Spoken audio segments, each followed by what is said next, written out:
সন্দেশখালী আন্দোলনের মুখ থেকে বিধায়কের আসন। বর্তমানে বাংলার রাজনীতিতে মজবুত ঘাঁটি রয়েছে রেখা পাত্রের।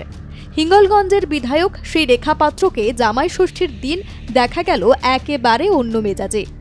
জামাই ষষ্ঠী মানে বাঙালির পারিবারিক উৎসব। সাধারণত এই দিনে মেয়েরা ছুটে যান বাপের বাড়িতে, আর জামাইদের আপ্যায়নে থাকে বিশেষ আয়োজন।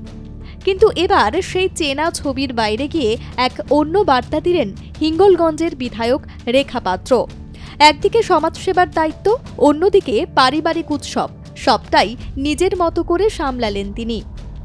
জামাই ষষ্ঠীর সকালে রাজনৈতিক নেত্রী নন, বরং সমাজসেবিকার ভূমিকায় দেখা গেল হিঙ্গলগঞ্জের বিধায়ক রেখা পাত্রকে। পশ্চিমবঙ্গ দিবস উপলক্ষে আয়োজিত রক্তদান শিবিরে অংশ নেন তিনি, তুলে ধরেন মানবিকতার বার্তা। তিনি আরও বলেন, এবার নির্ভয়ে রক্তদান করলেন। তৃণমূল সরকারের আমলে রক্তদান শিবির থেকে ব্যবসা হতো বলে সুর চড়ান তিনি। দেখুন, আজকের পশ্চিমবঙ্গ দিবস, তার সাথে সাথে আমাদের সন্দেশখালী, আমাদের এই 1 নম্বর ব্লকে আমাদের যুবর ভাইয়েরা এবং দাদারা এখানে রক্তদান শিবির একটা কর্মসূচি রেখেছিলেন। আর সেখানে আমাদের এই সন্দেশখালীতে আমি 3 বছর আগে 2024 সালে আমরা সন্দেশখালীর জন্য আমাদের জীবনের অনেক বড় বড় গুরুত্বপূর্ণ সময়গুলো আমরা দিয়ে এসেছি। আর আজকে সামান্য রক্ত দিয়ে কিছু হিত এবং প্রাণের বিনিময়ে আমরা সামান্য আমাদের শরীর থেকে রক্তদান করলাম। এটা আমাদের মানে এটা আমাদের গর্বের বিষয় যে আমরা মানুষের জন্য কিছু করতে পারলাম। আর সেটা আমরা একদম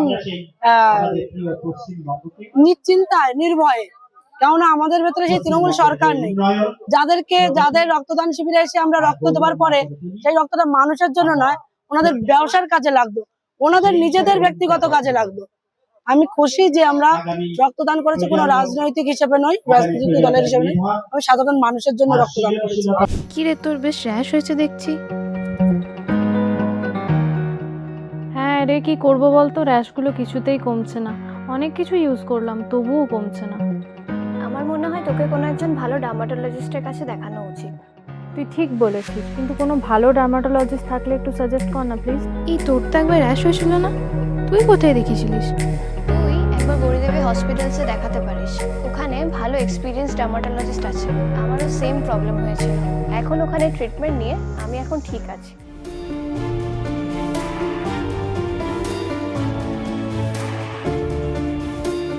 গৌরী দেবী হসপিটাল, রাজবাঁধ, দুর্গাপুর। যোগাযোগ 8001003333, 8001113333।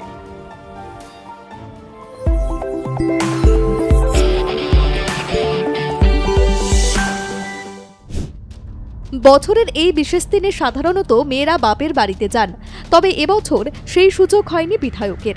রাজনৈতিক ও সামাজিক কর্মসূচির ব্যস্ততার কারণে বাপের বাড়ি না গিয়ে তিনি বেছে নিয়েছেন অন্য পথ। বিজেপি বিধায়ক রেখা পাত্র জানান, তিনি যেতে পারেননি, তাই মাকে ডেকে নিয়েছেন নিজের বাড়িতেই।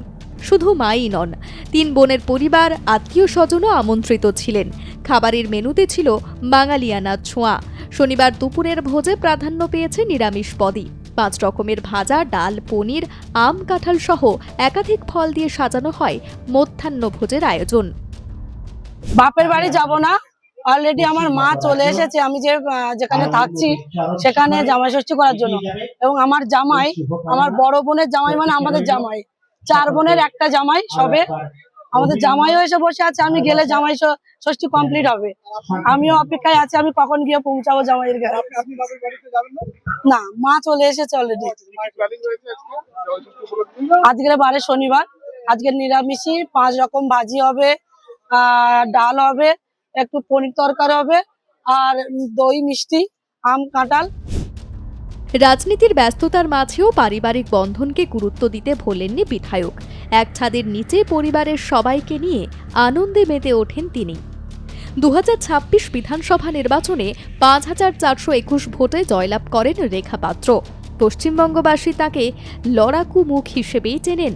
তবে আজকের ছবি দেখিয়ে দিল সমাজের প্রতি দায়িত্ব পালন আর পরিবারের সদস্যদের সঙ্গে উৎসবের আনন্দ ভাগ করে নেওয়া, 2 ভূমিকাতেই সমান স্বচ্ছন্দ রেখা পাত্র।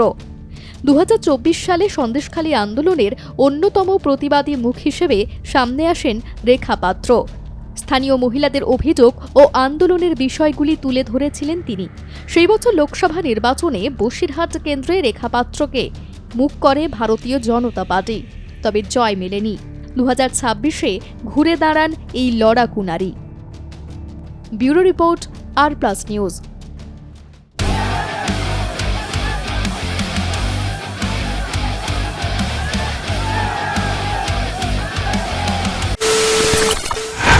খবরের নামে প্রতিদিন সন্ধে আপনার ড্রয়িং রুমে কি শুধুই চিৎকার চেঁচামেচি হে আসে?